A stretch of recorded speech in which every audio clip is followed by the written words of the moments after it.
আর আল্লাহ তাআলা বলছেন যে যখন কোন ব্যক্তি 5 ওয়াক্ত নামাজ মসজিদের মধ্যে এসে খুশু মানে সহি শুদ্ধভাবে ধীরে সুস্থে 5 ওয়াক্ত নামাজ জামাতের সহিত আদায় করে, আল্লাহ তাআলা তাকে 5টা পুরস্কার দেন। বলেন সুবহানাল্লাহ।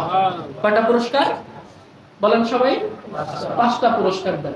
1 নম্বর পুরস্কার, আল্লাহ তাআলা তাকে দুনিয়াতে সমস্ত রিজিকের অভাব থেকে দূর করে দিবেন। বলেন সুবহানাল্লাহ। 1 নম্বর পুরস্কারই রিজিক। 2 নম্বর পুরস্কার, আল্লাহ তাআলা তার কবরের যে জিন্দেগি, এই জিন্দেগিটাকে সহজ করে দিবেন। 3 নম্বর পুরস্কার, আল্লাহ তাআলা তার ডান হাতে কিয়ামতের মাঠে ডান হাতে আমলনামা দিবেন। 4 নম্বর পুরস্কার, আল্লাহ তাআলা তাকে বিজলির গতিতে, ওই যে আকাশে বিদ্যুৎ চমকায় না, হুট করে চমকায়, হুট করে শেষ হয়ে যায়, না চমকায় থাকে 5 মিনিট, থাকছে কোনোদিন দেখছেন? থাকে না, 2-3 সেকেন্ডের ব্যাপার, পুরো এলাকা আলোকিত হয়ে যায়, তাই না?